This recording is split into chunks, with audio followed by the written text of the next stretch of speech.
Divine intervention comes in many mysterious ways. Years ago, I knew I was dying, and I had a near-death experience, and I was given a choice. I was told I could live or I could die. This led to me being called to go and see a young man who lived 4 hours away to do something that I'd never heard of before, and it was called energy work.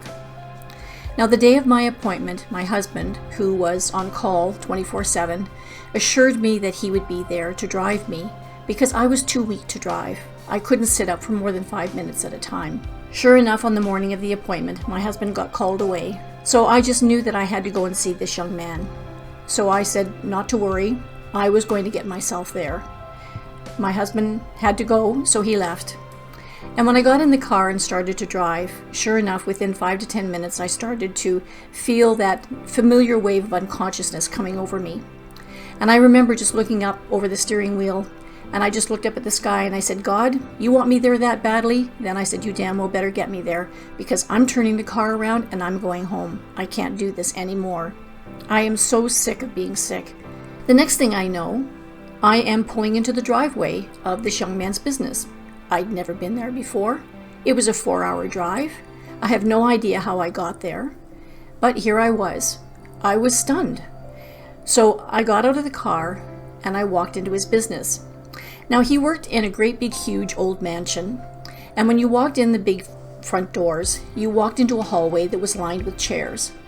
And when you sat in the chairs, you looked into what was the dining room where he was working, and he had a massage table, and he was working on somebody at the time. The doors were wide open so you could see what was happening, and he's doing this hand wavy thing, and I was horrified.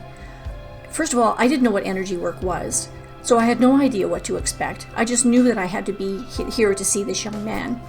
But to stand there and see this kid who looked like he was all of 16 waving his hands over somebody's body, I thought, this is way beyond the pale for me. I was trained as a lab tech. I had a science background, and this was way outside of my purview.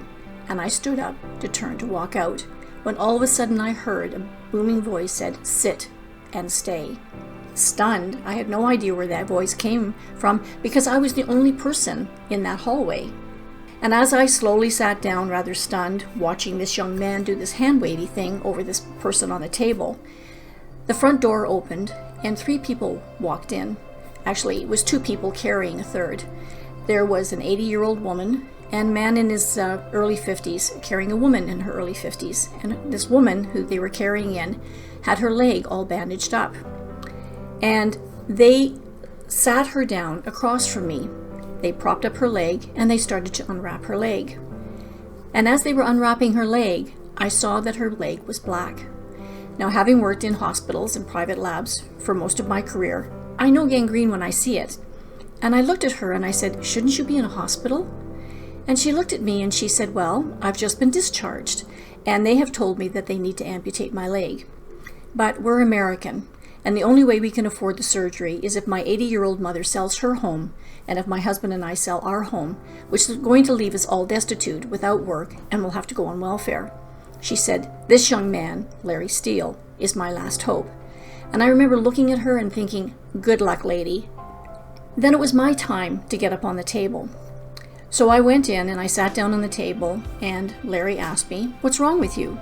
I didn't tell him everything because I had a rather extensive health history. All I told him is that I suffered from constipation and migraines. That's all I told him. All right, so he lays me down on the table, and the minute he touched me, I knew that my life had changed.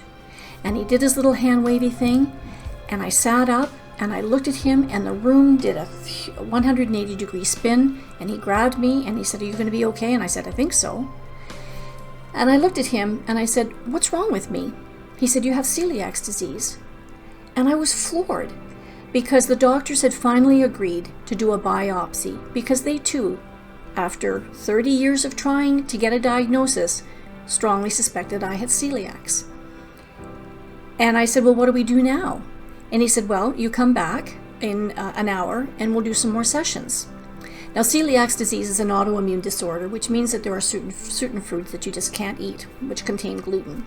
And in my particular case, it was killing me. I weighed 98 pounds. I was a size 0.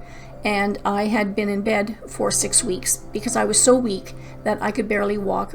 I had to crawl from the bed to the bathroom. This is how weak I'd become. And my biopsy was in 2 days. So I went in for 5 sessions that day.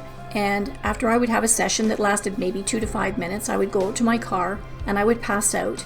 And I would always wake up just in time for my next appointment. And I did 5 appointments that day. And I remember my husband's reaction when I walked into the house after those treatments that day. First of all, he was surprised I was able to actually drive myself down there and drive myself back that day. But when I walked in the door, he said, "Wow," he said, "what happened to you?" And I said, "I think I'm getting better."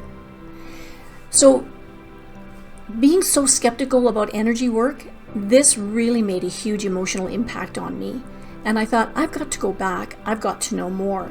Now, the doctors had told me that my celiacs, when it was diagnosed 2 days later in biopsy, that it was the worst case of undiagnosed celiacs he'd ever had in his 15-year career. And he said, "How on earth you're even alive?" He says, "I have no idea."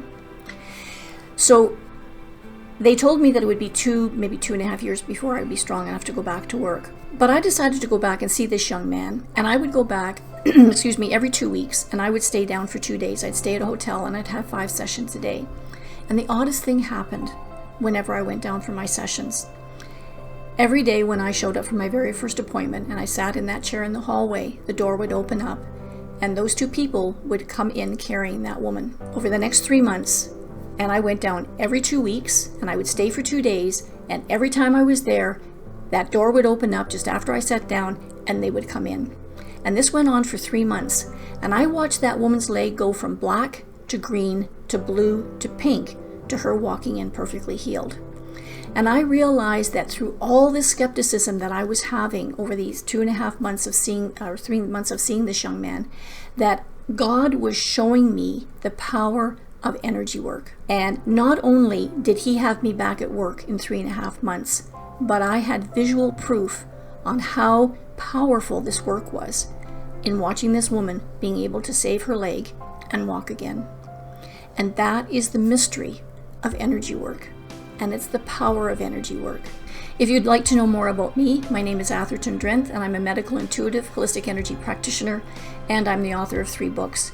If you'd like to know more about me and my work, be sure to click the link below and to click like and subscribe for any additional videos. Thank you.